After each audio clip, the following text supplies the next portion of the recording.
Calories తక్కువగా fibres చాలా ఎక్కువగా ఉండే బీరకాయ కర్రీ కోసం ముందుగా స్టవ్ పైన ప్యాన్ పెట్టి ఆయిల్ వేసుకోవాలి. ఆయిల్ హీట్ అయ్యాక పోపు దినుసులు వేసుకోవాలి. ఇప్పుడు కొంచెం ఆనియన్స్, చిల్లీస్ వేసుకొని బాగా ఫ్రై చేసుకోవాలి. కొంచెం కరివేపాకు,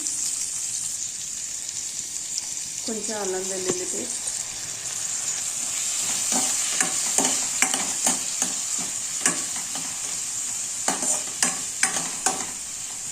తాలింపు బాగా ఫ్రై అయ్యాక బీరకాయ ముక్కలు వేసుకోవాలి.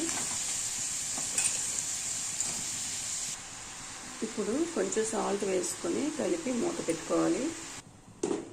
మూత పెట్టుకొని 15 మినిట్స్ కుక్ చేసుకోవాలి. 15 మినిట్స్ తర్వాత మూత తీసుకుంటే ముక్క అనేది కొంచెం మెత్తగా అయింది.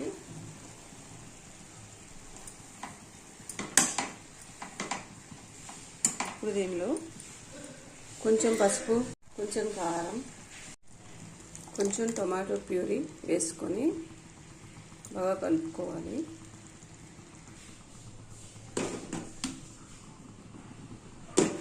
మినిట్స్ మూత పెట్టుకొని 15 మినిట్స్ బాగా కుక్ చేసుకోవాలి.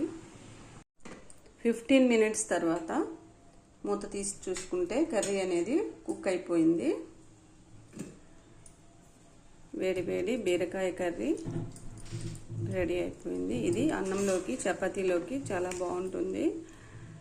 ఈ బీరకాయ కర్రీలో విటమిన్ ఏ మరియు విటమిన్ సి అలాగే విటమిన్ B6 అనే విటమిన్స్ ఉంటాయి. ఇది బరువు తగ్గాలనుకునే వారికి చాలా మంచి కూరగాయలు అనమాట. ఈ కూరగాయని ప్రతిరోజు డైట్ చేసే వాళ్ళు తీసుకుంటే బరువు ఈజీగా తగ్గుతారు. ఆరోగ్యానికి ఎంత మేలు చేస్తుంది. ఇందులో ఫైబర్స్ చాలా ఎక్కువగా ఉంటాయి, పీచు పదార్థం. ఓకే, డైజెస్ట్ అనేది చాలా ఈజీగా అవుతుంది. వీడియో నచ్చితే ప్లీజ్ లైక్, షేర్, సబ్స్క్రైబ్. ఆరోగ్యానికి ఎంతో మేలు చేసే సహజమైన కూరగాయ బీరకాయ. దీన్ని తయారు చేసుకునే విధానం: ఐరన్, కాల్షియం, విటమిన్స్ పుష్కలంగా ఉండే పాలకూరతో కొంచెం డిఫరెంట్గా పాలకూర వెల్లుల్లి కారం చేసుకునే విధానం కోసం ముందుగా పాలకూరని ఐరన్, కాల్షియం, విటమిన్స్ పుష్కలంగా ఉండే పాలకూరతో కొంచెం డిఫరెంట్గా పాలకూర వెల్లుల్లి కారం. ముందుగా స్టవ్ పైన ప్యాన్ పెట్టుకొని కొంచెం శనగపప్పు, కొంచెం మినప్పప్పు, కొంచెం జీలకర్ర, ఎండుమిర్చి బాగా ఫ్రై చేసుకోవాలి.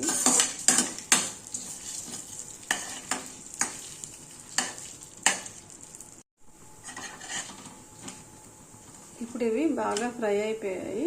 వీటిని పక్కన తీసి పెట్టుకొని చల్లారాక గ్రైండ్ చేసుకోవాలి.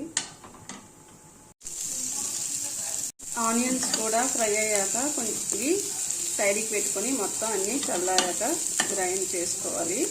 ఇప్పుడు అదే బాణలిలో కొంచెం ఆయిల్ వేసుకొని ఆయిల్ హీట్ అయ్యాక కొంచెం ఆవాలు, ఆనియన్స్, చిల్లీస్.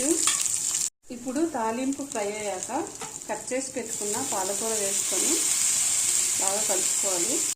ఇప్పుడు పాలకూర బాగా ఫ్రై చేసుకున్న తర్వాత దీనిలోకి ముందుగా సిద్ధం చేసి పెట్టుకున్న ఉల్లికారాన్ని వేసుకోవాలి. ఇప్పుడు పాలకూర ఇలా ఫ్రై అయ్యాక ముందుగా సిద్ధం చేసి పెట్టుకున్న పాలకూర ఉల్లికారం కోసం ఇప్పుడు ఉల్లికారం వేసుకొని బాగా ఫ్రై చేసుకోవాలి. ఇలా ఫ్రై చేసుకొని మొత్తం కాసేపు మూత పెట్టుకోవాలి.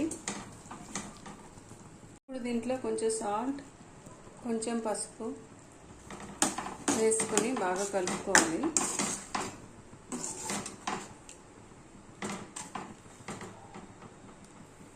సో ఇంకొక 10 మినిట్స్ మూత పెట్టుకొని కుక్ చేసుకోవాలి.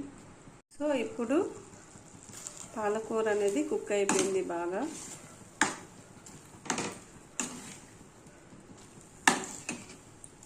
వేడి వేడి పాలకూర వెల్లుల్లి కారం రెడీ అయిపోయింది.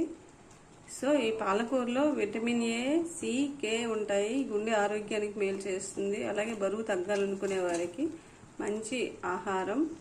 ఈ పాలకూర వెల్లుల్లిని అన్నంలో కలుపుకుంటే చాలా టేస్టీగా ఉంటుంది.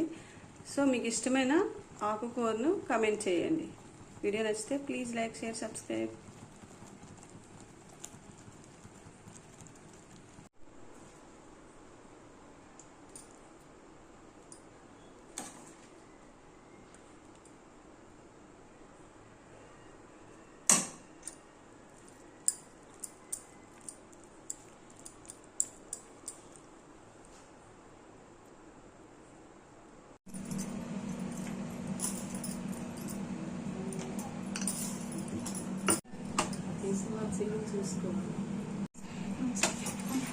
చూడు ఇలాగా మనం ఏదో ఒక యాక్టివిటీ చేసినట్టు, జస్ట్ ఎగ్జాంపుల్ చెప్తున్నాను, యాక్టివిటీ చేసినట్టు తీయాలన్నమాట.